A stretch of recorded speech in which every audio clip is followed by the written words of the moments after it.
Good evening and welcome back.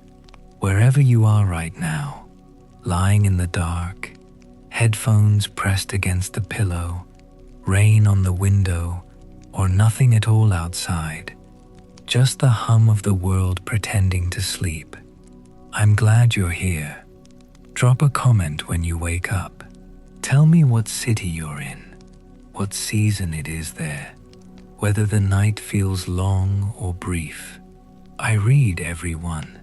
I always have. Tonight, we're going somewhere older than Greece, older than Rome, older, in some ways, than the idea of writing itself. We're going to the place where human beings first looked inward, really looked, unflinching, the way you only can when you're terrified of what you might find, and gave names to the things they saw.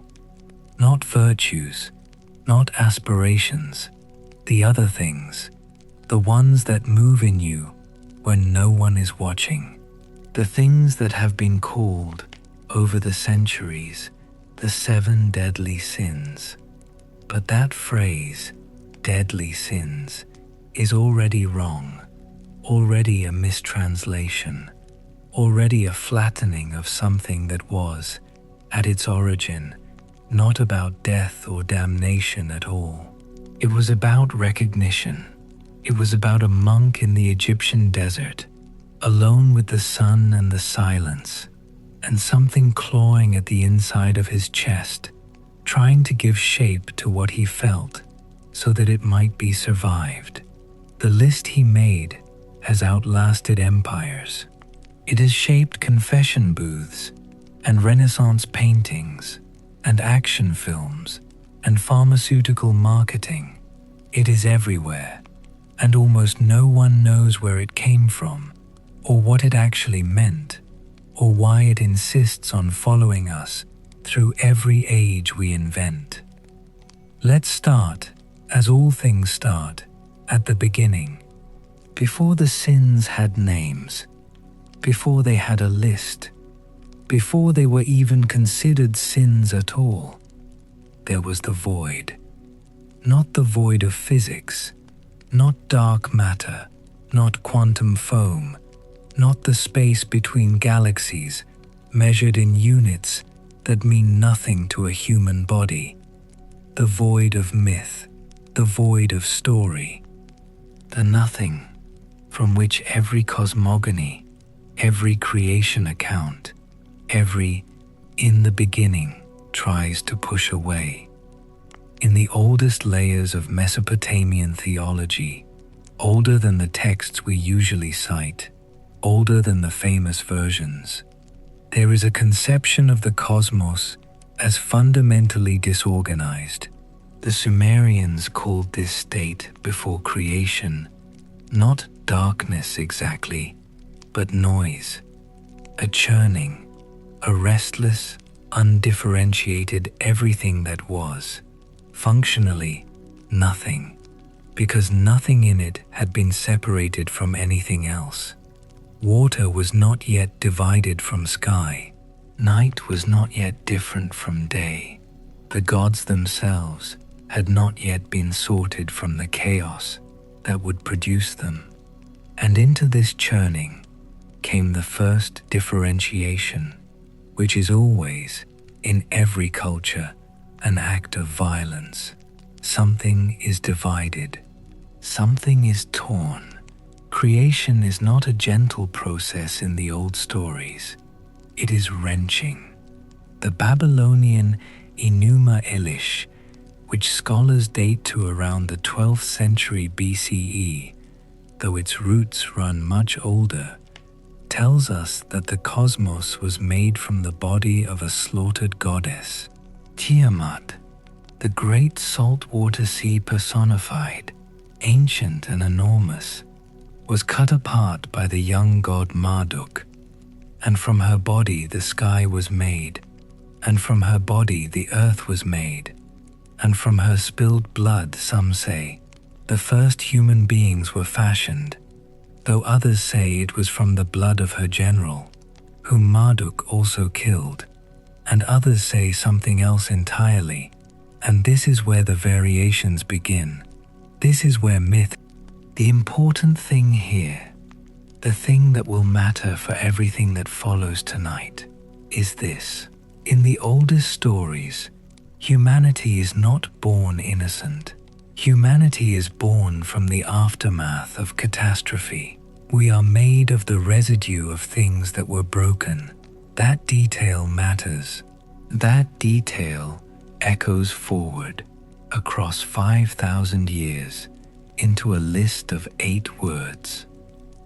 Because if you are made from the residue of catastrophe, if disorder is your origin, then the impulses that pull you toward chaos, toward excess, toward the consuming and the taking and the wanting, those impulses are not foreign to your nature.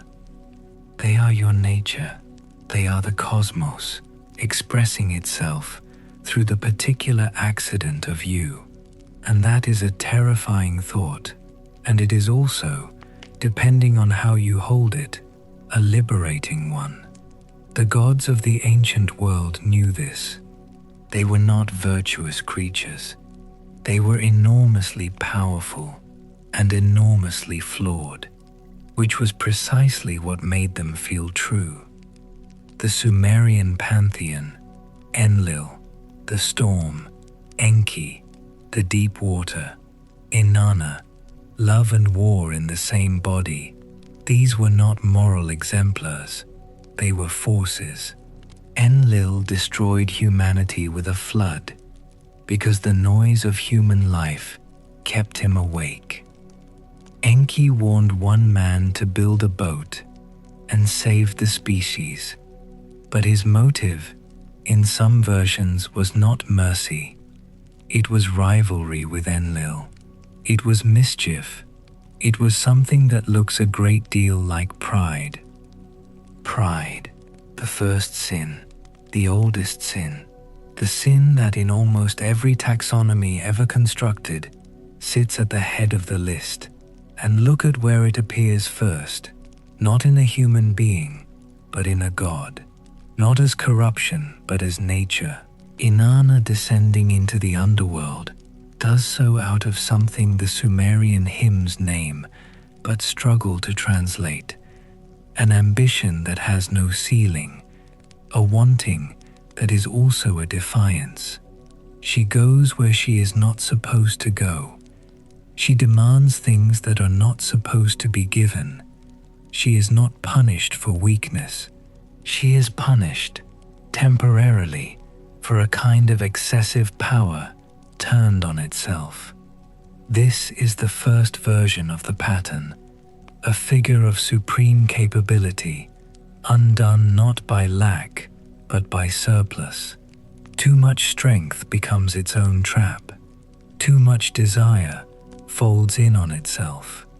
The cosmos is born from violent differentiation, and the same principle that created the world will, given enough time and enough ambition, start uncreating it.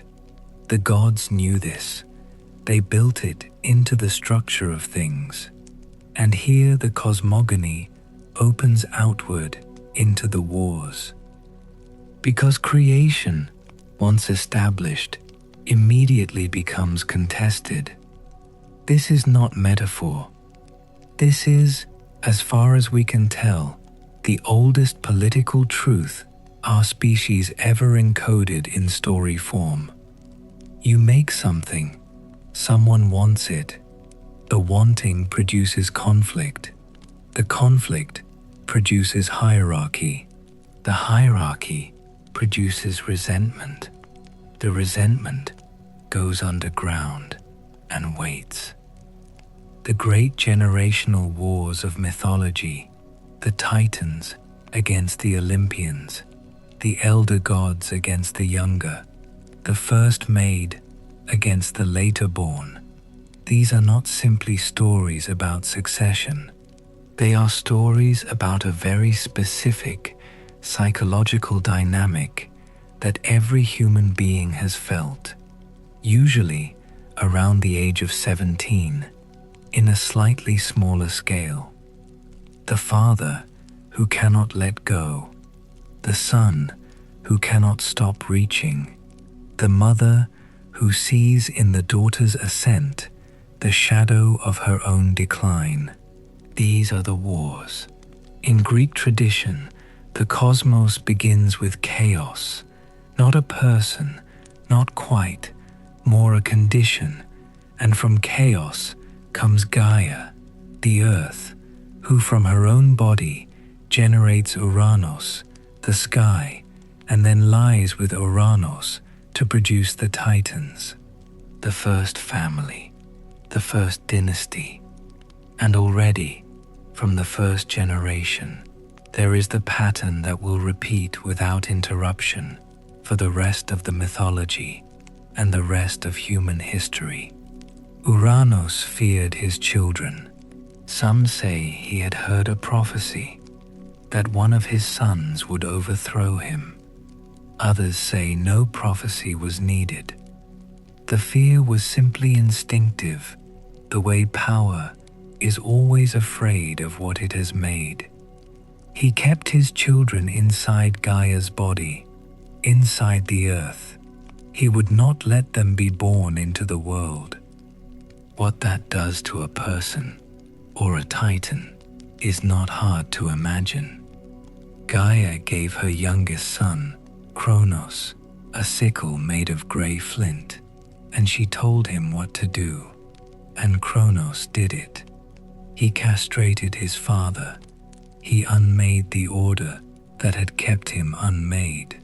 And the blood of Uranos fell into the sea, and from that blood came the Erinyes, the Furies, the Revenge Bringers, and from the sea foam around the severed flesh came Aphrodite, who is love and desire, and the thing that makes people do everything they later regret. Two things born from the same wound, revenge and desire. This is not accidental. This is the myth telling you something it knows about itself. Kronos took the throne. Kronos became exactly his father. This is the part that students of mythology always find almost too neat. The overthrown tyrant's son becomes the tyrant, not despite the suffering he endured, but because of it. Because power, in these old stories, does not redeem, it reveals. Kronos swallowed his children as they were born.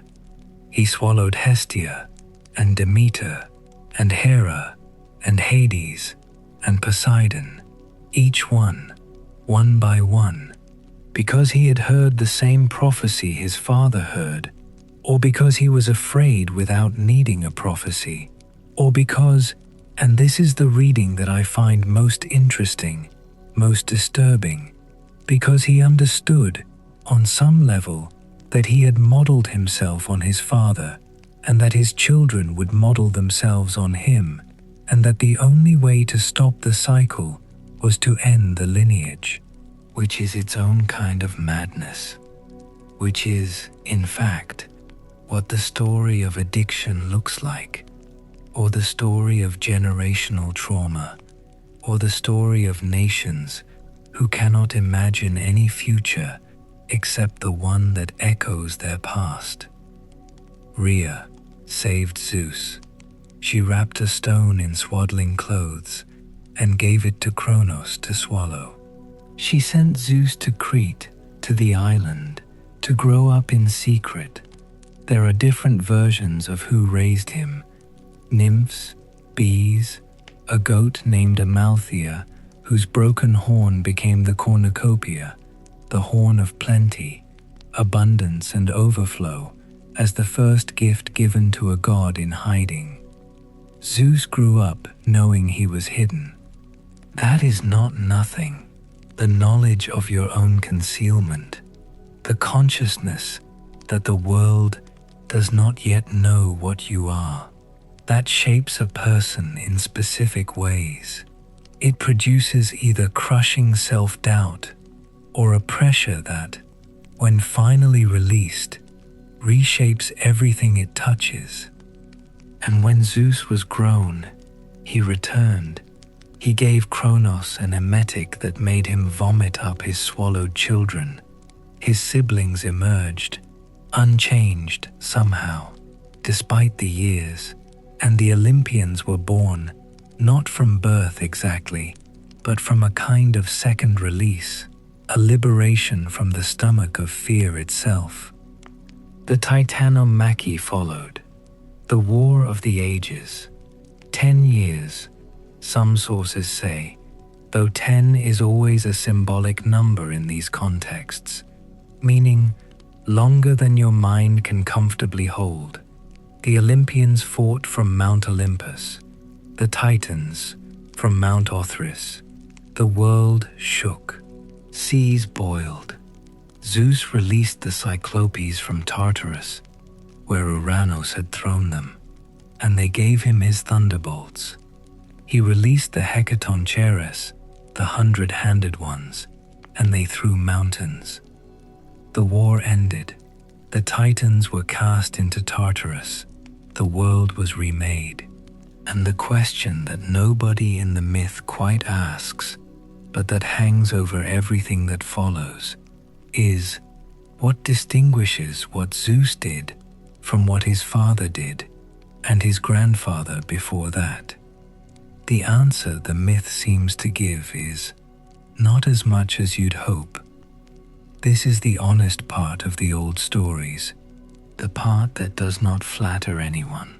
Power changes hands, and the change is real, and the new order is genuinely different from the old. But the impulse underneath, the drive that seizes, the pride that cannot be diminished, the hunger that does not know when to stop, that does not change. It is passed down not in blood, but in the very structure of authority, in the logic of being at the top of something. When the war was over, the three brothers divided the world. Zeus took the sky, Poseidon took the sea, Hades took the underworld. Gaia, the earth, the origin, the one whose suffering had started all of this, was shared, or simply remained beneath all of them, depending on which version you read. I need to pause here, because I've been moving through this very quickly, and there's a thread I want to make sure I haven't lost. The sins.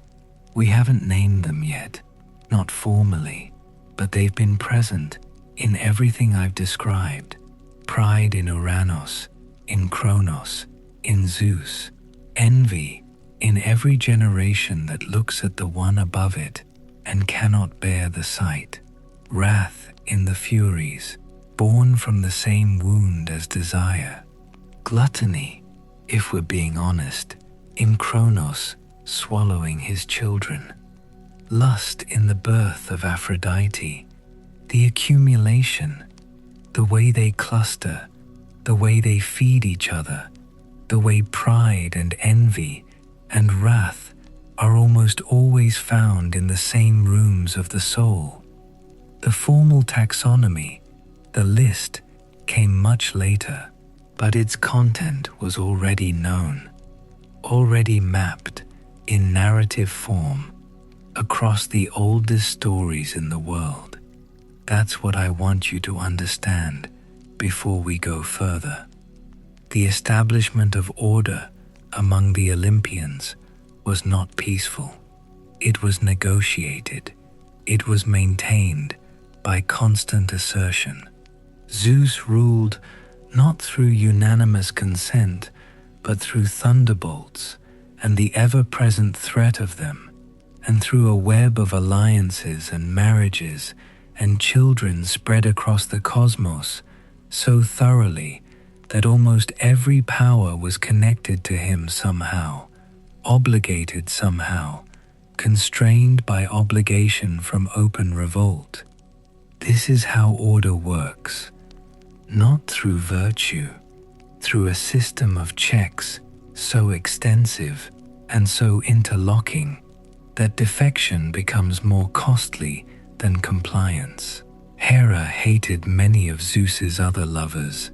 She punished them with extraordinary creativity and viciousness, but she stayed because leaving the marriage of the Queen of the Gods was not a concept the cosmos had yet made available to her, because her power was, paradoxically, inseparable from the relationship that humiliated her. Let me collect the thread.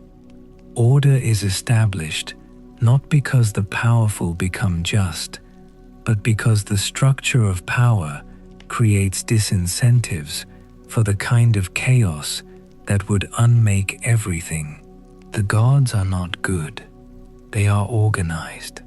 And in their organization, they create the conditions for human life, which means they create the conditions for human error, human suffering, and the slow accumulation of everything the later lists will call sin.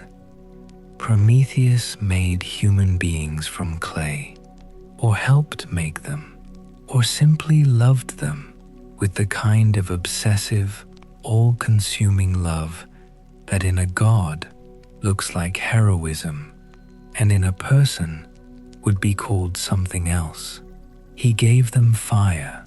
He stole it from Olympus, from the forge of Hephaestus, or from the chariot of the sun, depending on who's telling it, and he brought it down to earth in a hollow fennel stalk, and he gave it to us, and with fire came warmth, and with warmth came survival, and with survival came cities, and with cities came everything we are, everything we've built, everything we've destroyed. Zeus punished him for it, chained him to a rock at the edge of the world, where every day an eagle came and ate his liver, and every night the liver grew back, and every morning the eagle returned. This is the punishment for the theft of progress. This is the cost of giving humanity something it was not supposed to have.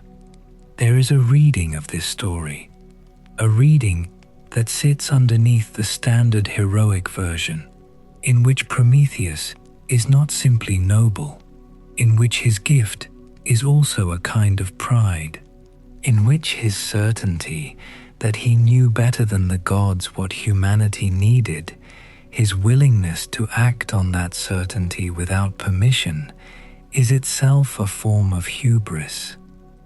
Not because he was wrong, because he was right and insisted on it, and the insistence was the sin more than the theft. The sins do not require wrong action. They are disorders of motivation. This is the insight that the later monastic writers will develop at great length, but its seed is here, in the chains of Prometheus. You can do the right thing for reasons that are themselves corrupted.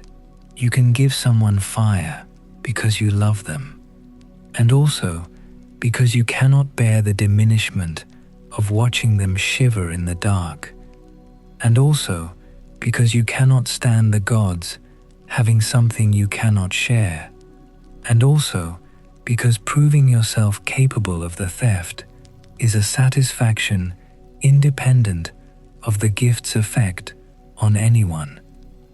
Pandora came after. Hephaestus made her at Zeus's command, the first woman in this version of the myth, made as punishment, made as the vehicle of punishment. She was given a jar.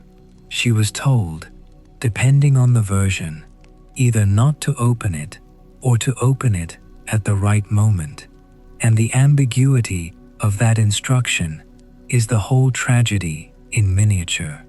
She opened it. Everything inside it flew out into the world.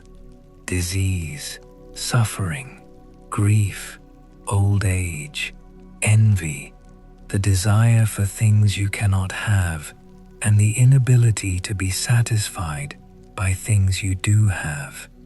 And only hope remained inside, trapped under the rim, which is either comfort or the cruelest part. Hope staying inside the jar. I have thought about that image for years, whether it means hope is the one thing that didn't escape into the world, that we are left without it, or whether it means hope is the one thing preserved for us, protected, available if we only go back and lift the lid. The ambiguity seems intentional. The myth does not resolve it. The myth puts it in front of you and watches what you do. This is the fall, the Greek fall. Before there was the Christian fall in the garden, there was the jar. Before Eve, Pandora. Before the apple, the curiosity. And in both stories, the catastrophe and the curiosity and the woman are so thoroughly tangled together that scholars have spent centuries trying to separate the narrative from the ideology, the story's origin from the purpose to which it was later put. What preceded the fall, in both traditions, was a golden age. Hesiod describes 5 ages of man, proceeding from gold to silver to bronze to the age of heroes. A hiccup, an interruption, a concession that his mythology had to accommodate, and then down to iron, which is where we live now, and which he describes with a kind of exhausted disgust that feels surprisingly contemporary. In the Golden Age, human beings lived like gods. They did not toil. The earth gave them what they needed without being forced to. They did not age visibly. They did not suffer the diseases that Pandora's jar released. They died when they died, as if falling asleep, peacefully, without the knowledge of death beforehand. And then, gradually, without any single catastrophe, but through the slow accumulation of more and more metal, more hardness, more war, more forgetting, the world declined. The Silver Age brought people who were like children too long, who could not honor the gods, who burned with something unnamed but recognizable. The Bronze Age brought men who loved nothing but war, who were destroyed by their own violence. The Iron Age, our age, is characterized by what Hesiod calls an intermingling of good and evil, which is perhaps the most honest description of human nature ever written in 8 words. The age theory is a moral map and a psychological map simultaneously. It says, the further from the origin, the more corrupt the condition. It says, the accumulation of time is itself a form of loss. It says, every generation inherits a world slightly more degraded than the one its parents knew. And this degradation is not random or remediable, but structural, built into the nature of time. This is where the 7 deadly sins begin to look like something more than a list of bad behaviors. They begin to look like a theory of history. Because if each age is characterized by the progressive domination of a particular failure mode, if pride defines one era, and avarice another, and sloth another, then the sins are not just individual pathologies. They are civilizational symptoms. They are the ways in which whole cultures fall from gold to iron. And the question becomes not how to defeat them in a single person, but how to recognize them in the systems that organize collective life. in the markets, the armies, the algorithms, in the structures that reward or punish the particular human tendencies that the old monks were trying in the desert to understand. But I'm moving ahead.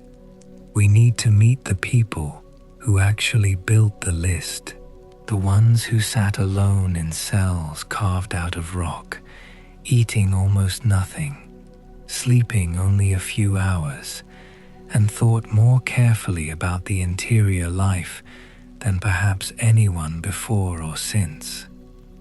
His name was Evagrius Ponticus.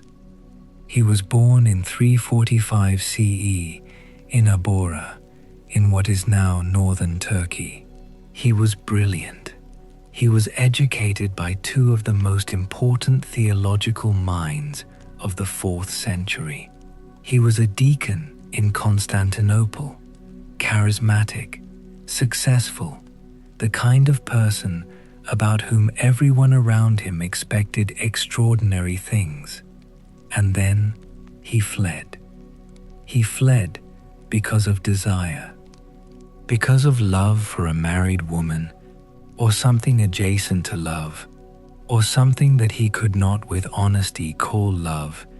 And the story is somewhat oblique in the sources, because Evagrius himself later found it difficult to narrate without the narrative becoming an indictment. He had a dream, or a vision, or an experience he later described as a vision, because dream felt insufficient.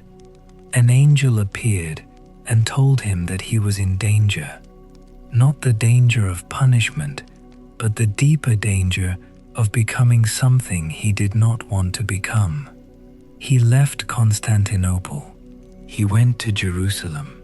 He spent time with monastic communities, and eventually he went to Egypt, to the desert, to the community at Nitria, and then the even more remote settlement they called the cells. He lived there for 14 years, until his death. The desert was not nothing.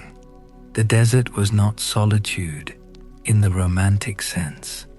It was a place of extraordinary psychological pressure.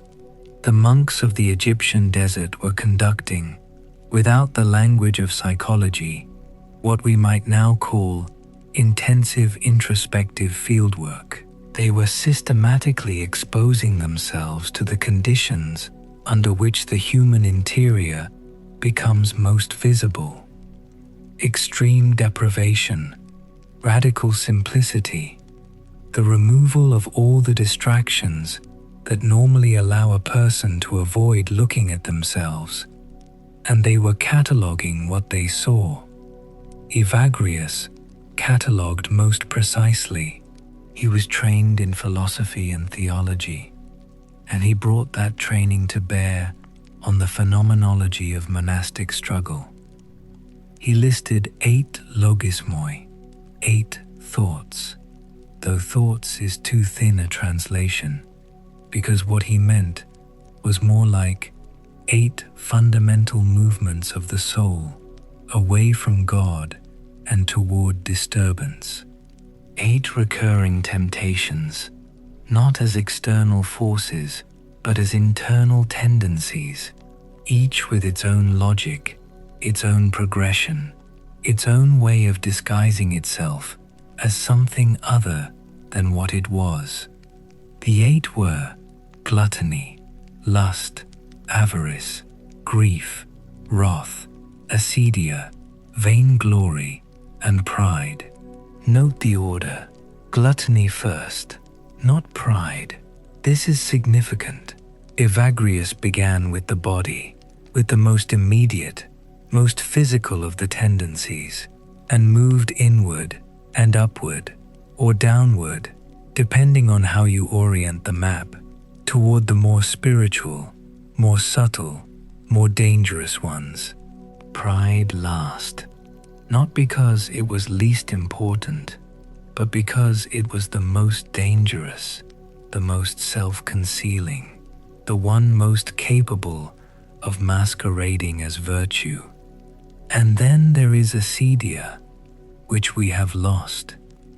The seventh item in the list, later dropped when Pope Gregory restructured the 8 into 7, replacing acedia and grief with a single concept of sloth, was acedia, and it is the one that, if you have spent any time paying attention to contemporary life, should feel most familiar and most alarming.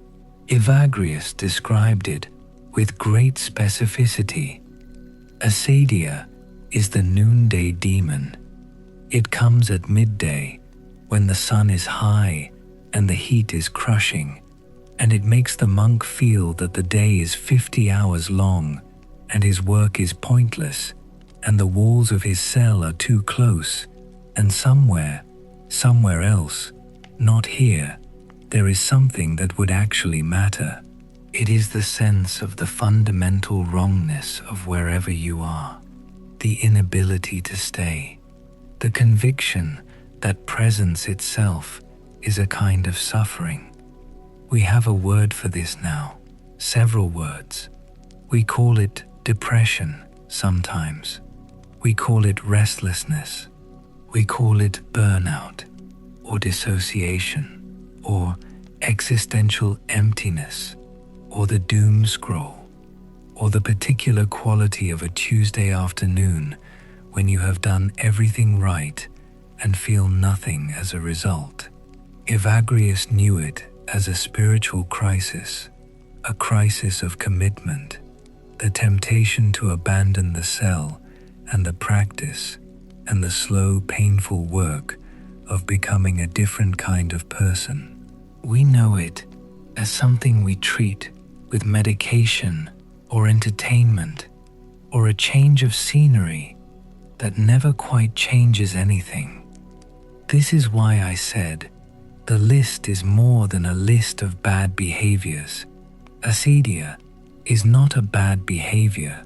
It is a condition, a way of being, a relationship to one's own existence, characterized by simultaneous restlessness and paralysis, by the inability to want what is present and the inability to stop wanting it anyway. The monks knew it. They wrote about it with a precision that modern psychiatry is still working to match. Now meet John Cassian, born around 360 CE, in what might be modern Romania or might be France. The sources are not sure, and he was the kind of person about whom even contemporaries seemed uncertain, which might itself be evidence of his nature. He traveled to Egypt. He spent years with the desert monks, absorbing their teachings, their methods, their catalogue of the interior life.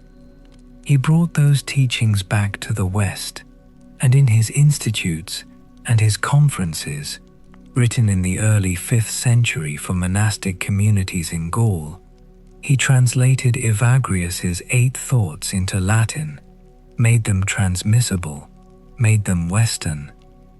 The change Cassian made that matters most is structural. Evagrius described the 8 logismoi as relatively independent, each attacking from its own direction. Cassian began to organize them as a sequence.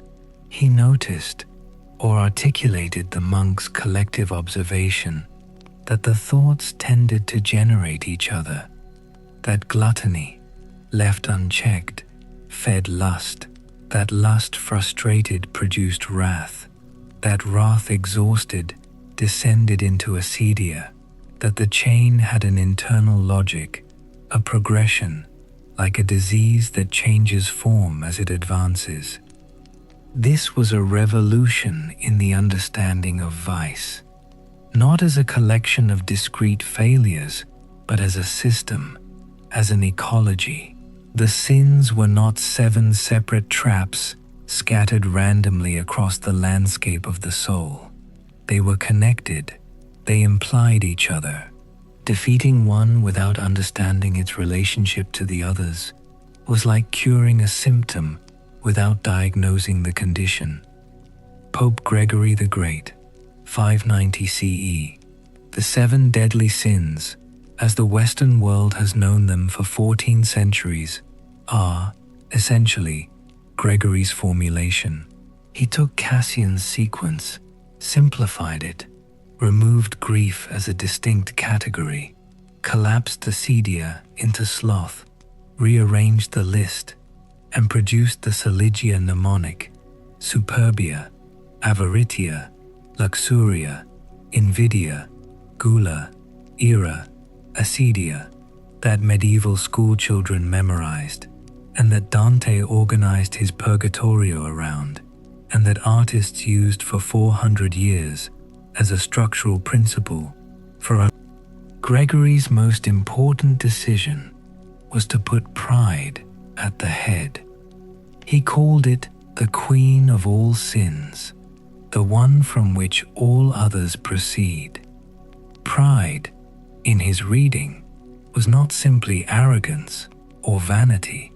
It was the fundamental misorientation of the will, the turning of the self toward itself rather than toward God, the conviction that one's own judgment is sufficient, that one's own desires are their own justification.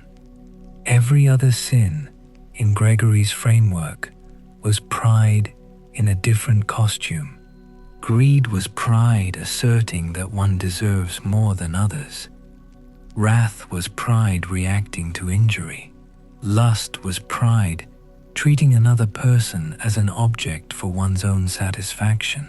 The 7 were the surface expressions of a single underlying disorder. This is elegant. It is also, like all elegant schemas, slightly untrue. The sins are not that tidy. They do not all reduce cleanly to pride. Sloth, acedia, has a texture that resists the reduction. There is something in the Noonday Demon that is not pride, but its opposite, a failure of self, a dissolution, a giving up on the self as the site of anything meaningful. And this resistance is, I think, what makes the sin the most interesting and the most modern. Anyway, the 7 made it into the visual tradition, which is where most people first encountered them, in the centuries when most people could not read. Hieronymus Bosch painted them. Pieter Bruegel the Elder painted them. Dante arranged all 7 in ascending order through the mountain of Purgatory, so that climbing toward heaven required passing through each one, confronting it, and being purified of it, which is itself a remarkable theological statement, that purgation requires not avoidance, but encounter, not running from the sins, but moving through them. Let me tell you about the figures, the ones who embody, in mythological or literary or historical form, the deadly sins at their most vivid. These are not archetypes in the thin, convenient sense. They are stories. They have consequences. Narcissus.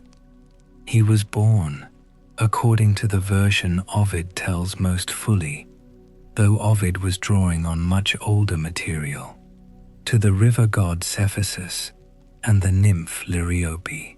Liriope went to the seer Tiresias before the child was born and asked whether her son would live to old age.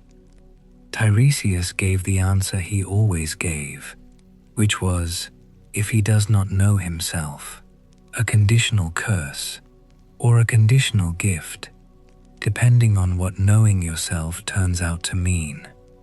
Narcissus grew up beautiful in the way that certain people are beautiful in myth, which is to say, he was described as beautiful so frequently and with such emphasis that the beauty itself became a kind of fate, a force with its own momentum, drawing people toward him who would be destroyed by the contact. He was a hunter. He was cold. He rejected everyone who loved him with a thoroughness that was not cruelty exactly, but something worse than cruelty: indifference. The kind of remove that doesn't bother to notice the damage it causes. Echo was a nymph who had been punished by Hera for covering Zeus's affairs by keeping Hera occupied in conversation, to only be able to repeat what others said to her, the last words of anyone's sentence. She fell in love with Narcissus in the forest. She followed him. She could only speak when he spoke first, could only echo his words back to him, and this limitation was not simply a plot device, but a perfect image of a relationship organized entirely around the needs and speech of one person. When Narcissus said, lost and searching for his companions, "Is anyone here?" Echo replied, "Here." When he said, "Come," she came, stepped out of the trees, opened her arms, and Narcissus recoiled. He told her she would never have power over him. She walked away into the forest and didn't stop walking.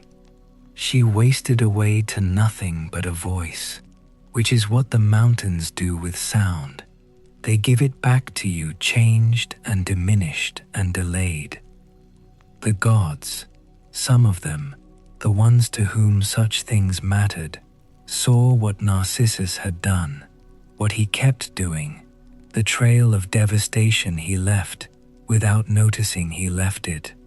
One of the rejected lovers prayed to Nemesis, who was the goddess of retribution, and the word nemesis means, depending on how you break it down, something like righteous indignation, or the due portion, or the thing that happens when distribution gets out of balance for too long. Narcissus bent to drink from a pool and saw his own reflection. He fell in love with it. This is the part of the story that everyone knows. This is the part that gave us the word. But what is less often observed is the structure of the punishment. Narcissus was not given an ugly reflection. He was not made to see himself as he truly was, stripped of the beauty that caused so much suffering. He was given the same beauty, unchanged, but relocated outside himself, made into something he could desire but never reach. He reached for the reflection and it broke apart. He stepped back and it reformed. He could not stop looking. He could not make contact. He could not possess it. He wasted away beside the pool. The narrating eye finds it almost unbearable to watch. Not because it is tragic in the conventional sense. There is no battle, no betrayal by a trusted ally, no reversal of fortune due to an external event. The tragedy is purely interior. He was destroyed by the shape of his own desire, which was always desire for himself, which was always desire for what desire itself had constructed, a self that existed to be desired. He did not know himself. The prophecy came true. Where Narcissus fell, a flower grew. The narcissus, white petals, yellow center. It grows near water. It bends toward its own reflection when the light is right. The myth is exact in its mechanics and almost kind in its ending, if you can call a flower kind. Pride, as described by the theological tradition, begins here. Begins with the incapacity to be moved by another person, to be genuinely interested in the existence of someone outside oneself. It does not require conscious cruelty. It requires only a certain inwardness, so complete that the external world never quite becomes real. never quite achieves the vividness and weight and claim on you-ness of one's own interior. The other people in Narcissus' world, Echo, the other rejected lovers, even his own parents in some versions, are part of the scenery. They move, they react, they suffer. He does not register the suffering as something that changes anything about the situation. This is the clinical picture of narcissistic personality disorder, described by Ovid 2000 years before the DSM.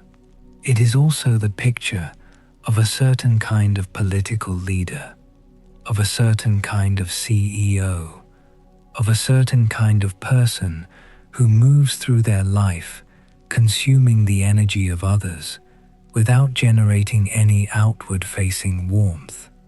The myth has been confirmed by neuroscience, by psychology, by the documented patterns of organizational failure, and none of this makes it less terrible to encounter, because the people who carry it are often, like Narcissus, genuinely beautiful in some dimension, genuinely capable and productive and compelling, and the damage they do is so diffuse, so spread across so many half-relationships that no single person's grief is enough to name what happened. Midas. His name has become a shorthand for a certain kind of getting what you wished for. The Midas touch. It sounds like praise. It has become, in common usage, almost entirely positive. You hear it applied to investors, to athletes, to executives who seem to convert everything they encounter into gold, which suggests, rather disturbingly, that we have swallowed the cautionary tale and made it into an aspiration. Midas was a king of Phrygia. He was kind in the stories, hospitable, generous to wanderers, one of those kings who appears in myth as basically decent before the request that ruins him. He found Silenus, the companion of Dionysus, wandering drunk in his rose garden. He sheltered him for 10 days and sent him safely back to Dionysus, and Dionysus, grateful, offered him a gift, any gift, one wish. Midas said, "Let everything I touch turn to gold." Dionysus, according to some versions, paused. He seems to have wanted to say something. He seems to have recognized the request as one of those requests whose fulfillment is the punishment, the kind of wish that only makes sense before you have it. But the god was bound by his offer. He granted it. Midas walked home touching things. A branch. It hardened and glittered. A stone. A clod of earth. His sandals. His robe. The things he carried. He must have felt, in those first moments, something extraordinary. The physical sensation of transformation moving through objects at the command of his contact alone. The world made precious by his presence. Then he tried to eat. The bread in his hands turned to gold. The wine he lifted to his lips turned to gold before it reached him. The meat he tried to eat became a solid weight. There is a passage in Ovid, written with the particular detached horror that Ovid does better than almost anyone, describing Midas sitting at a table covered in gold, unable to consume any of it, his appetite unchanged, sharpened even by fear, surrounded by abundance that was also starvation. He prayed to Dionysus to take the gift back. He was sent to wash in the river Pactolus, and the gift left him and passed into the river, which ever after ran with gold dust, which is, incidentally, an etiological myth explaining an actual geological phenomenon. The Pactolus River in Turkey does have gold deposits, and ancient cultures associated this with the legend, and Midas was freed. He spent the rest of his mythological existence in the woods, worshipping Pan and avoiding the market economy. Avarice, greed, is the sin that Gregory called the root of all evil, borrowing from Paul, and what Midas illustrates about it is this: it is not the accumulation of gold that destroys. It is the transformation of relationship into acquisition. When everything you touch becomes the thing you value most, nothing you touch is itself anymore.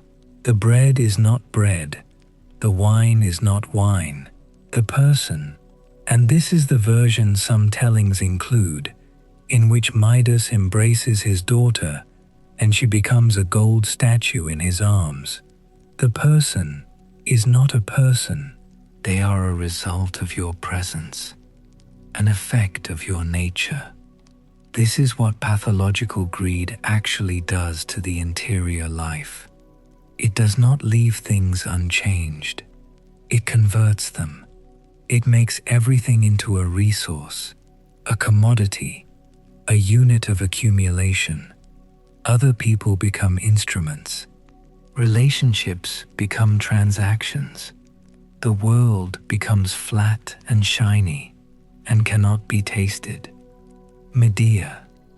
I said I would spend unequal time on the figures, and I meant it, and Medea is the one I cannot be equal-handed about.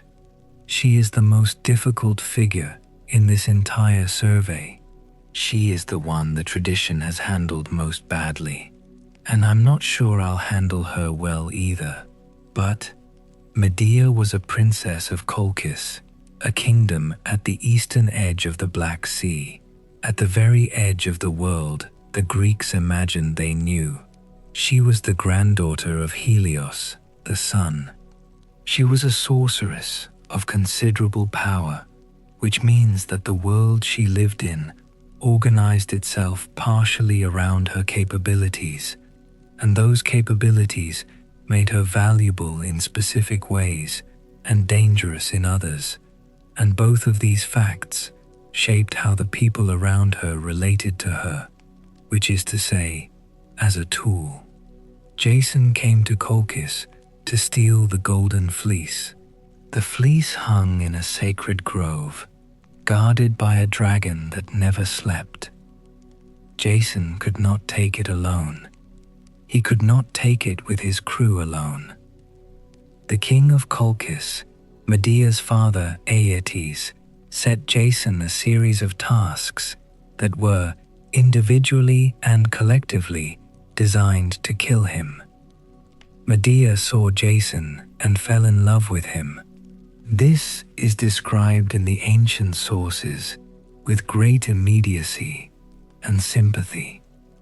Apollonius of Rhodes spends considerable time inside Medea's consciousness as she wrestles with her own desire, as she argues with herself, as she recognizes that helping Jason will mean betraying her father and her country, and helps him anyway. She gave him ointments to protect him from the fire-breathing bulls he had to yoke. She told him how to handle the dragon-tooth warriors that sprang from the earth. She drugged the dragon that never slept. She gave him the fleece. She left with him. She helped murder her own brother. Different versions handle this differently, some making her a direct participant, others making Jason the killer and her the accomplice, the moral distinction doing almost no work to delay her father's pursuit. She came to Greece. She helped Jason overthrow his enemy Peleus by convincing Peleus's daughters that they could rejuvenate their father by cutting him apart and boiling him in an enchanted cauldron. They did. The cauldron held no magic. Peleus was dead. Jason and Medea settled in Corinth. They had children, and then Jason found a more advantageous marriage to the daughter of the Corinthian king, a union that would have secured his political position and his future. He left Medea. What Medea did in response is the event that makes her unforgettable, and the event that makes her impossible to read simply. She sent the new bride a poisoned robe and crown that burned her to death, and burned the king who tried to help her, and she killed her own children. I've read about this play many times. I've read about the arguments scholars have with each other about whether Euripides invented the child murder, whether earlier versions had the children killed by the Corinthians or died accidentally, or whether something like it existed before his 431 BCE version. I've read the arguments about whether Medea is a portrait of wrath, of wounded pride, of grief past the point of grief, of a rationality so extreme it becomes irrational. And I don't think any of those arguments resolve it, because Medea is not a case study. She is a convergence. She is what happens when multiple failures, Jason's betrayal, Greek culture's treatment of foreign women, the specific mechanics of a social system in which Medea had no status except through her husband, intersect in a single person's consciousness at the moment of maximum pressure. The wrath is there. The wounded pride is there. The grief comes through most strongly in the moments when Euripides gives Medea ambivalence, gives her hesitation, gives her the terrible back and forth between the woman who loves her children and the woman who cannot see a path through the humiliation except the one that is irreversible. She knows what she is going to do. She cannot stop herself. She hates herself for not stopping herself. She does it anyway. This is what makes it a tragedy and not simply a horror story. The horror is there, but underneath the horror is something that the sin tradition calls wrath, and that psychology might call a kind of catastrophic shame response. The self so threatened by the perceived destruction of its worth and place in the world that it responds with destruction, not as a strategy, but as a reflex, not as calculation, but as the last assertion of power by someone who has been stripped of all other power. She escaped. She always escaped. This is the other thing about Medea that the tradition sometimes forgets. She did not die. She flew away on her dragon-drawn chariot. The witch, the foreigner, the woman who did the unthinkable, and the myth, unable to destroy her, left her at the edges of its geography, still alive, still dangerous, still the granddaughter of the sun. Sisyphus. In the economy of the sin taxonomy, Sisyphus is associated with avarice and sometimes with pride, but what he is really a portrait of is a particular texture of cleverness, the intelligence that cannot leave well enough alone, that cannot resist the next trick, that will outsmart itself eventually. He was a king of Corinth. He founded the city, in some versions. He was legendary for his cunning. which the ancients understood as a morally ambiguous quality. Cunning was useful. Cunning could build cities and survive wars, but cunning without wisdom was just manipulation at larger scale, and manipulation at the scale of a king has effects that manipulation at the scale of a person does not. He cheated death twice, by most accounts, though the stories layer on each other in ways that resist clean separation. The first time, he tricked Thanatos, the personification of death, not a god exactly, more a force, into demonstrating how his own chains worked, and then snapped them shut. Death was imprisoned. People stopped dying. The world, unable to process the accumulation of the living, became something that nobody had planned for and nobody wanted, because it turns out that a world without death is not paradise. It is just a world without endings, which is its own kind of horror. Ares, the war god, could not finish his battles. He freed Thanatos. Sisyphus was hauled to the underworld, but before he went, he had arranged with his wife that she not perform his funeral rites, that she not send the customary offerings. So when he arrived in the underworld, he told Persephone that his wife had failed in her duties, that he needed to return to the upper world to set things right, to arrange the proper rites, and he promised he would come back. She let him go. He did not come back. He lived to old age. When he finally died and was brought again before the judges of the dead, the punishment was designed. He would roll a boulder up a hill. When he reached the top, the boulder would roll back down. He would roll it up again, forever. The image has entered the culture in so many forms that it barely registers anymore as strange. We say Sisyphean when we mean impossible, recurring, futile. Camus built an entire existentialist philosophy around it, the idea that we must imagine Sisyphus happy, that the struggle itself is sufficient to fill a human heart, that the repetitive, futile labor of being alive is the condition and not the punishment. It is a beautiful reading. It is not quite what the myth says. The myth says Sisyphus was punished. The myth says the punishment is proportionate. The myth says the stone comes back down because coming back down is what he did.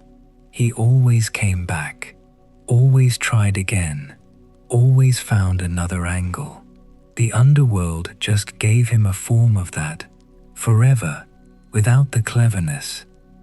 Pride and avarice converge in him, but so does something subtler, the failure to recognize when enough is enough, the inability to stop acquiring, in his case, not gold but years, not objects but time itself, more time, always more time, always one more trick, always one more evasion. This is the accumulation instinct without any limit, and the gods, who in this reading represent the limits that prevent accumulation from consuming everything, eventually impose the limit that he refused to acknowledge on his own. Achilles. He was the son of Peleus, a mortal king, and Thetis, a sea nymph. Thetis knew, all the sea nymphs knew, all the Nereids, who were creatures of the sea's long memory, that her son was fated to choose between two lives. Either he lived long and died unknown, or he lived briefly and was remembered forever. This is perhaps the starkest version of the choice that appears in one form or another across all of world mythology: comfort or significance, safety or meaning, the long quiet life or the short burning one. Thetis tried to change the terms. She dipped Achilles in the river Styx or the fire of immortality, depending on the version, holding him by the heel, and the part that touched the water or the flame became invulnerable. Every part except where she held him. This is the structural joke of the story, the thing that makes it feel like it was designed rather than discovered. The protection becomes the vulnerability. The escape from fate contains the mechanism of fate. You cannot get around the terms of the choice by trying to have both lives.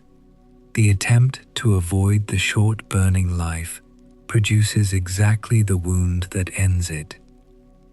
Achilles grew up trained by Chiron, the centaur, who was also a mentor figure for several of the heroes of this generation: Achilles, Jason, Asclepius in some accounts, and who represented a kind of wisdom that was not purely human and not purely divine, but something hybrid, something that arose from the meeting of civilization and nature in a single body.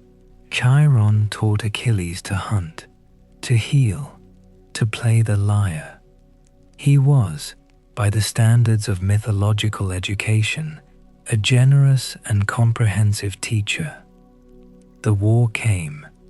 Achilles went, because, this is the point, he chose the short burning life. He chose fame. He chose kleos, the Greek word for the kind of glory that outlives the person, that travels forward through time as a name spoken aloud. He was not tricked into going. He was not compelled. He chose. And this choice is both noble and, in the context of the sin taxonomy, a form of pride so thoroughgoing that it shapes everything that follows. He was the greatest fighter at Troy. This was generally agreed upon. His wrath, menace, the first word of the Iliad, the word that launches the entire epic. His wrath is the organizing event of the poem. Agamemnon took his war prize, a woman named Briseis, as a demonstration of authority. Achilles withdrew from battle. The Greeks without Achilles began to lose. Patroclus, his closest companion, his other half in the way that the Iliad describes without naming it explicitly. Patroclus put on Achilles' armor and fought in his place and was killed by Hector. The wrath of Achilles then transformed. It had been the wrath of wounded pride, the aristocratic fury at being diminished before his peers. After Patroclus died, it became something else, something that the Iliad describes with a sustained horror that is, in my reading, the greatest literary treatment of grief become violence in the Western tradition. He re-entered the battle. He killed Hector. He was not satisfied. He dragged Hector's body around the walls of Troy behind his chariot, every day, for 12 days, and the body did not decay. The gods preserved it, because the story needed Priam to come, needed the old king to come alone at night through the Greek camp, to ransom his son's body, to kneel before the man who had killed his son, and for Achilles to see in Priam's grief a mirror of his own, and to return the body, and to eat with Priam, and to weep, the two of them, for everything that had been lost. This is the pivot. This is the moment when wrath, the unrelenting, self-consuming wrath of the greatest warrior in the world, encounters something that stops it. Not victory, not defeat, the recognition of shared grief, the moment when Achilles looks at Priam and sees not the enemy king, but a father, and remembers that he too will make someone grieve for him, and something in him opens. He dies soon after. Paris's arrow, guided by Apollo, finds the heel that Thetis held, the spot where she could not let go. Envy. I have been putting off talking about envy because it is the sin that is hardest to locate in a single mythological figure. It is everywhere in the mythology, dispersed through almost every conflict, the atmospheric pressure of the stories, but also because of the way Evagrius described it, which has stayed with me. He said that envy is the only passion that gives the person who feels it no pleasure whatsoever, even temporarily. Every other vice has a positive dimension, even if the positive is brief and the consequences severe. Gluttony has the feast before the illness.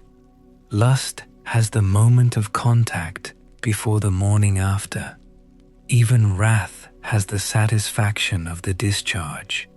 Envy has nothing. Envy is purely subtractive. It reduces the person who feels it without giving them anything in return.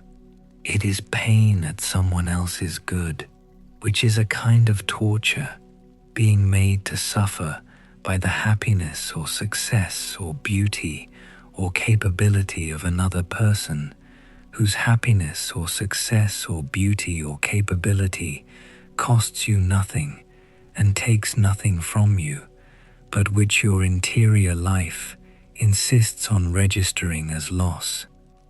The mythological figure who carries this most completely is Hera, which is, in some ways, unfair to Hera, who has legitimate grievances. But the shape of her response to Zeus's infidelities, the consistent displacement of anger from Zeus, who deserved it, toward the women he loved or had forced himself on, who didn't, that displacement is envy's structure exactly. She could not touch the source. She could only strike at the objects that the source preferred to her. Io turned into a cow and tormented by a gadfly across the world. Callisto turned into a bear and hunted by her own son. Semele tricked into asking Zeus to appear in his full divine form, which burned her alive. Heracles, the demigod son of Zeus and Alcmene, driven mad and made to kill his own children, so that the rest of his life had to be organized around expiation for something he had been made to do. Hera's envy is the kind that the tradition calls competitive, not simply the desire to have what another has, but the desire to destroy what another has, since having it yourself is not available. And this is the darkest form of the sin, because it is entirely self-consuming. She could not become the beloved. She could not regain what she felt she had lost. She could only reduce the competition which brought her nothing, which left her in the same position, which required the next act of reduction, and the next, and the next. The Trojan War, in some versions, begins with envy.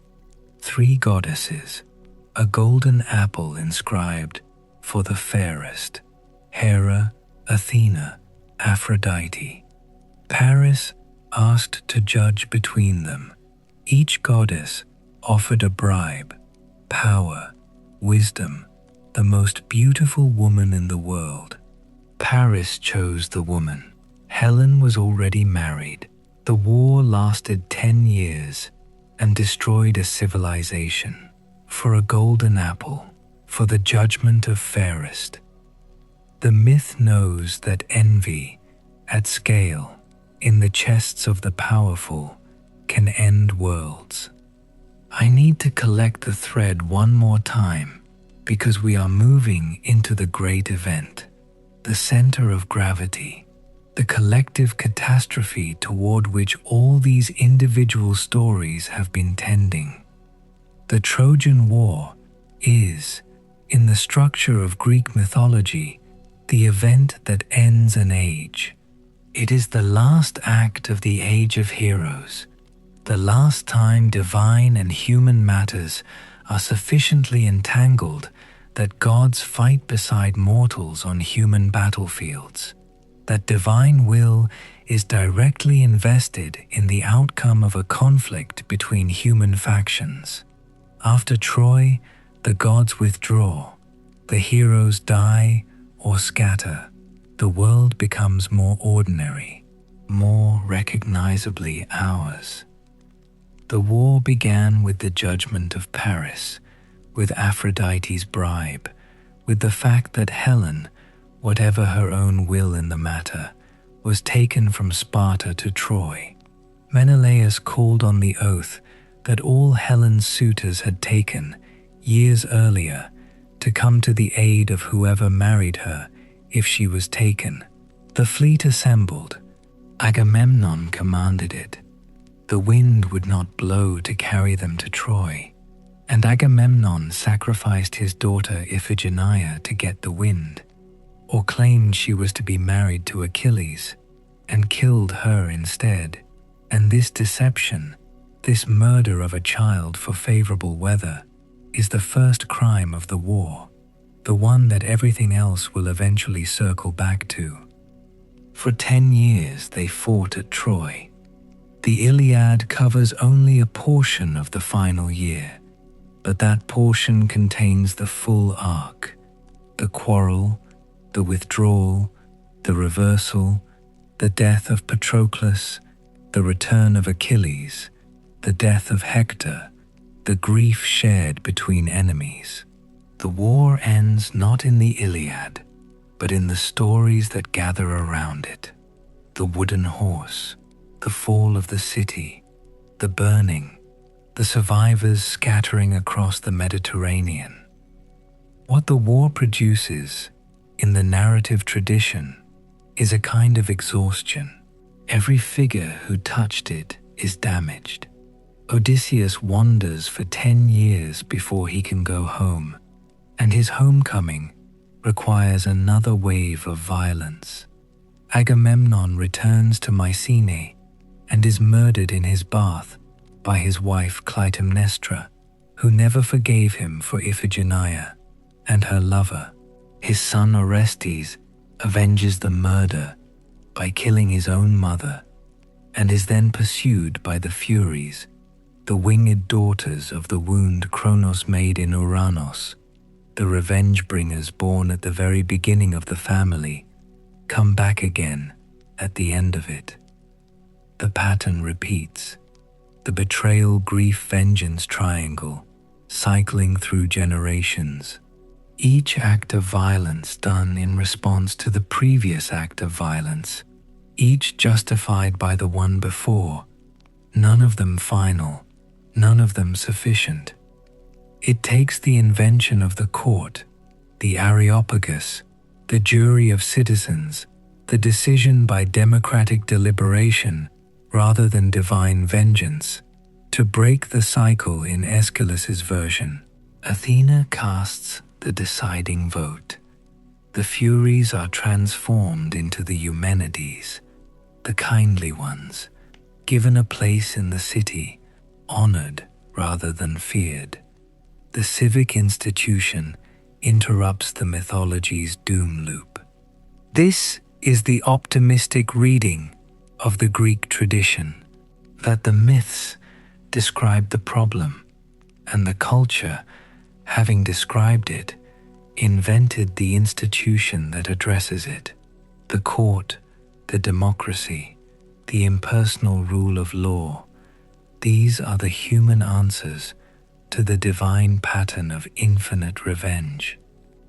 The pessimistic reading notes that the court also has the 7 deadly sins inside it, and has always had them, and that every institution made to contain human failure is itself full of human failure, and that the transformation of the Furies into the Eumenides didn't stop vengeance from existing in the world, it just gave it a different address.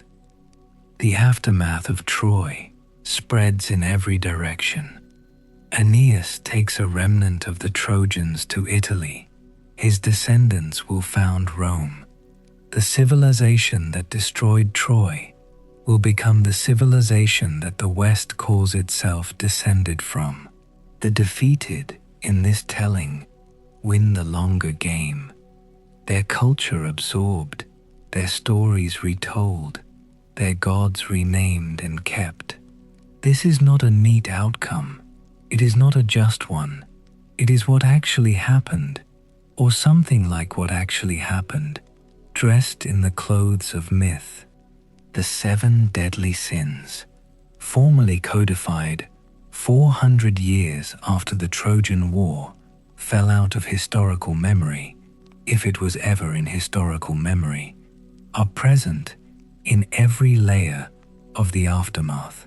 The pride of the Greek leaders that could not sustain coalition, the wrath that burned cities, the lust that started everything, the envy of gods who could not forgive the preferences of lesser beings, the sloth, the acedia of heroes who had seen too much and could not bring themselves to want the ordinary things that life outside the war required. The greed of kings who came to the ruins of Troy and filled their ships and were destroyed by storms on the way home.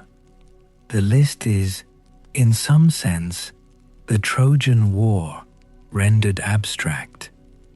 It is what you have when you take the great catastrophe and ask, what, at the level of the human interior, made this possible? What tendencies, what failures of orientation, what disorders of desire had to be present in enough people simultaneously for this to happen? And here is where the story touches the present.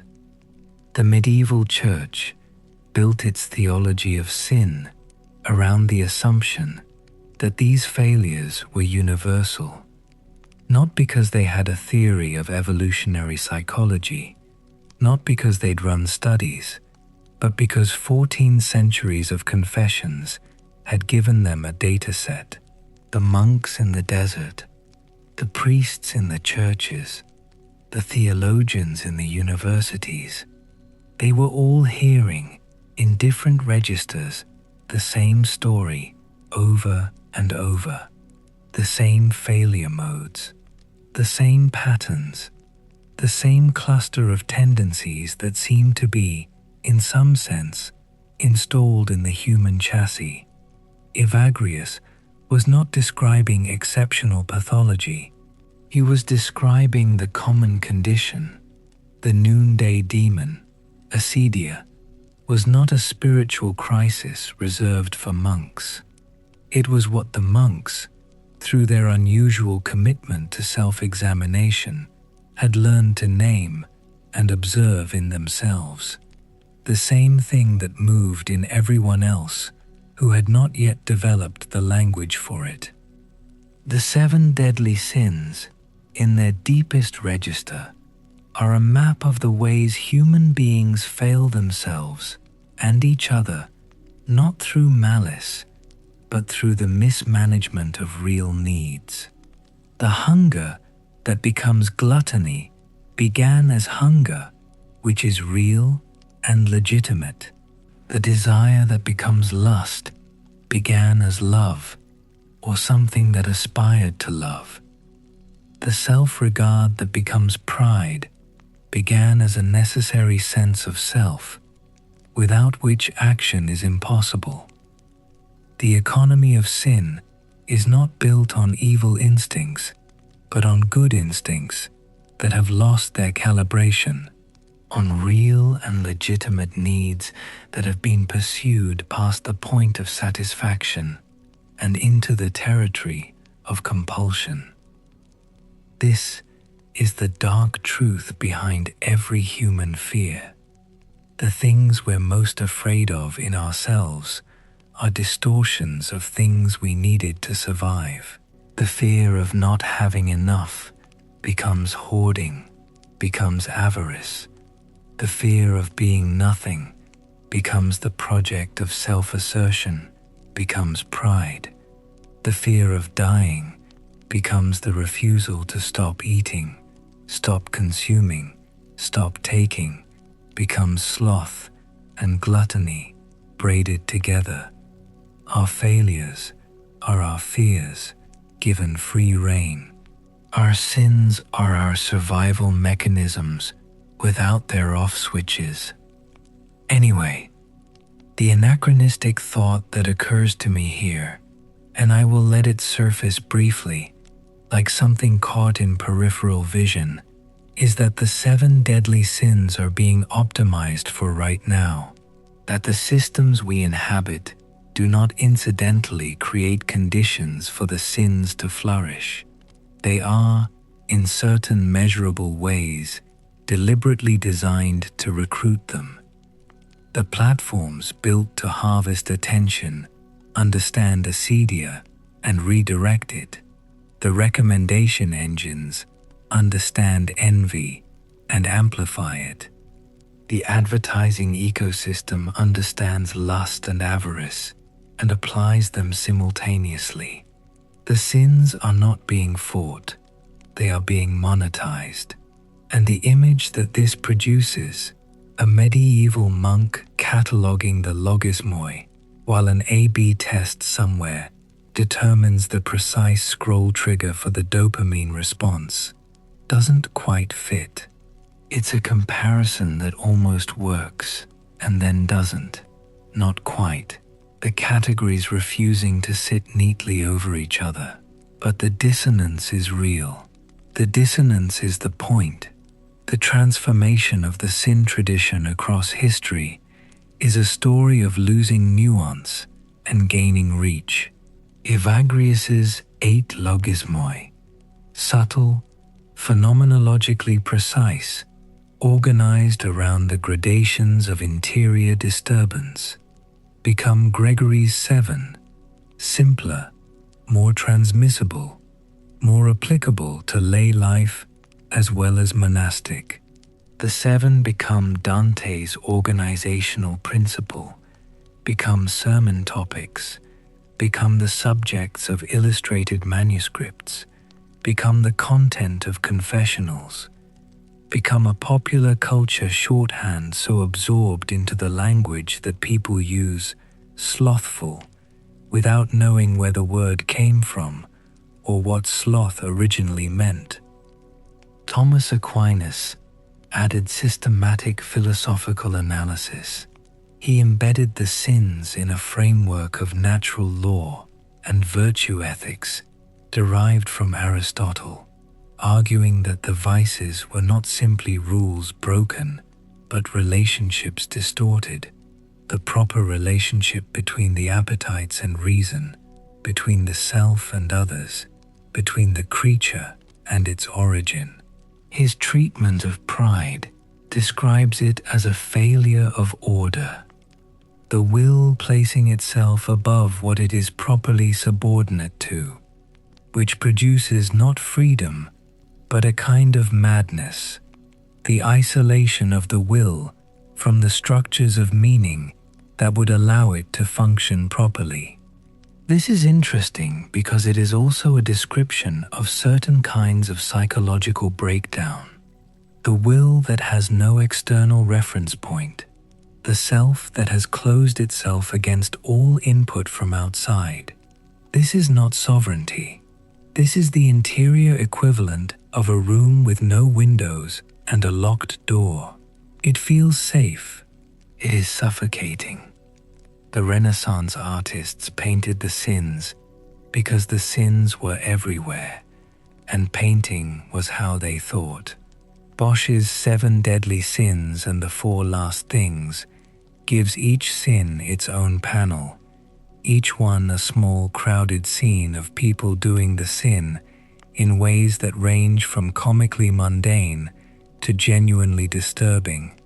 The Sloth panel shows a man asleep in a chair while a woman tries to wake him, and outside the window, outside the small world of his comfort, the things that require attention are not quite visible.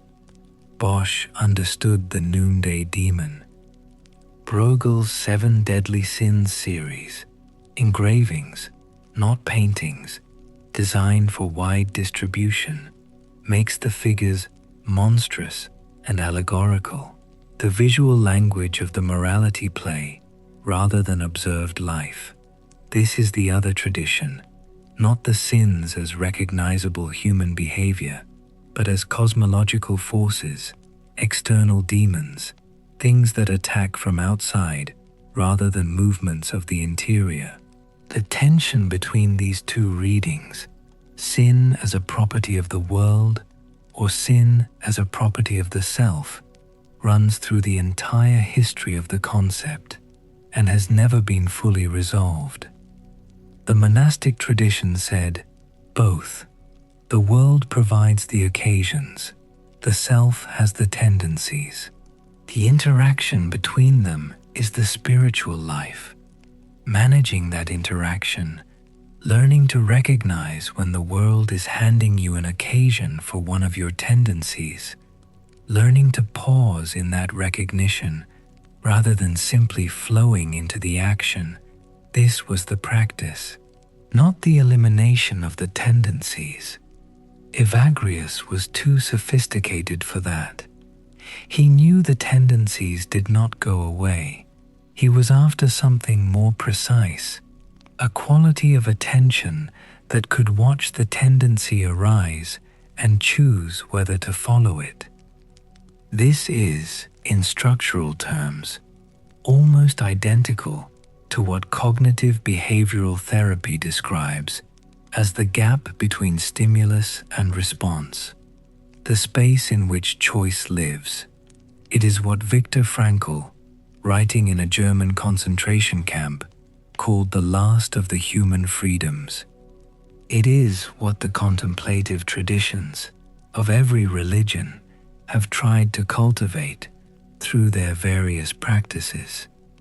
The window between the arising and the acting, awareness of the window, the capacity to wait in it. The sins in this reading are what happens when the window closes, when the arising and the acting are identical, when the tendency and the behavior have fused into something indistinguishable, reflexive, no longer felt as a choice because the very awareness of choice has been consumed by the habit. This is the dark truth.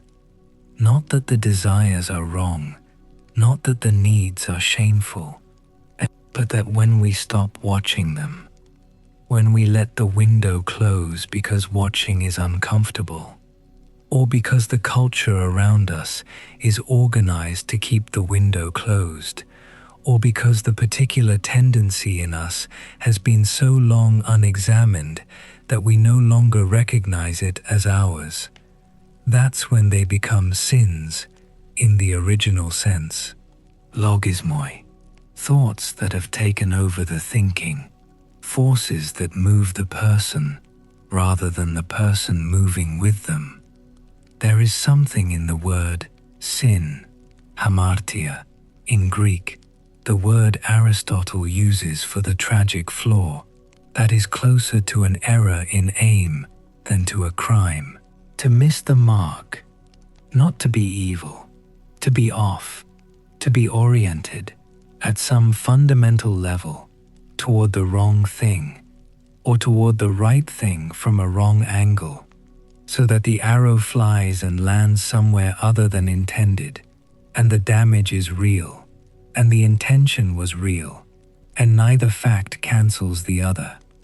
Hamartia, the tragic flaw, the thing in Achilles that makes him great and also makes him destructive, the thing in Narcissus that makes him beautiful and also makes him alone, the thing in Medea that makes her capable of everything and vulnerable to everything. The aim was off, not the person, the aim. And that distinction matters enormously, ethically and practically, because it suggests that what is broken is correctable, that the capacity that produces the failure is the same capacity that could produce something else, that pride and the pursuit of excellence use the same muscle, that desire and love use the same nerve. The 7 deadly sins were never meant to be a condemnation of the human. They were meant to be a map drawn by people who had looked at themselves unflinchingly and found these territories there, and whose message to everyone who came after was, "Here be dragons. Not here are monsters that will destroy you. Here are the dragons that live in you." And knowing where they live is the first step toward not being ruled by them. The map has outlasted the cartographers. It has outlasted the theological framework in which it was embedded. It has outlasted, arguably, the Christian civilization that transmitted it to the modern world. People who have never been inside a church know what the 7 deadly sins are, at least by name.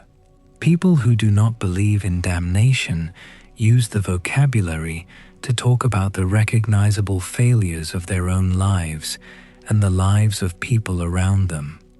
The framework migrated out of its original context and into the general language of moral psychology because what it described was real enough to survive translation.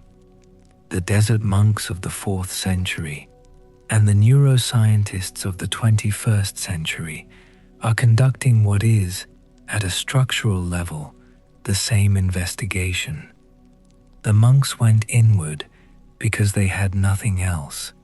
No imaging technology, no biochemistry, no longitudinal studies. They sat in cells and watched themselves. The scientists have the imaging technology. They are watching what the monks watched from the outside and finding, with remarkable consistency, that what the monks described is there. The neural signatures of envy, mapped in the anterior cingulate cortex, the impulsivity of gluttony, visible in the prefrontal cortex's failure to modulate reward circuitry, the social defeat response that underlies the kind of shame that produces wrath. The monks didn't have the words for these mechanisms. They had the words for what they felt, and the match is close enough to be startling. This is what I mean when I say the map has outlasted the cartographers. The myths in which the sins are embedded, the titans eating and being eaten, Narcissus beside the pool, Midas at his golden table, Medea in the terrible clarity of her grief become decision, Achilles dragging Hector behind his chariot, then weeping with Priam in the tent. These stories are still generating new work. They are still being adapted, retold, made strange, recovered, argued with. Every adaptation is an argument with the original. Every retelling chooses what to keep and what to question, and in doing so, reveals what the adapting culture needs from the old stories, what questions it is bringing to the archive. This will not stop. This has never stopped. The myths were being retold before they were written down. They were adapted by the Romans from the Greeks, by the Christians from the Romans, by the Renaissance from the Christians, by the moderns from the Renaissance. Each layer of retelling changes the emphasis and keeps the structure, because the structure is where the permanence lives, not in the names, in the shapes. The prideful figure who cannot see past himself, the hungry figure who cannot stop taking, the wrathful figure whose grief has crossed into something irreversible. These shapes are recognizable in every age because they describe something that every age produces, something that is, perhaps, structural to the condition of being human in a world that does not satisfy our needs without effort and does not guarantee our needs will ever be fully satisfied. The name changes, the shape remains. The map is not the territory, but it is the best map we have, drawn by people who were lost in the territory and trying, with great seriousness and considerable suffering, to draw something that might help whoever came after. The name of the sin changes. The face of the sin changes. The sin does not change. This is not pessimism. This is the beginning of attention. Good night. Wherever you are, however long the night is, I hope it holds you gently. I hope you sleep well. And I hope that when you wake up, in your city, in your season, in your particular life, you carry something from tonight with you, even if you can't quite name it yet, even if it's just the faint sense that the things that move in you have names and have always had names, and that knowing the name is the beginning of the conversation rather than the end of it. Take care of yourselves. I'll be here when you need me.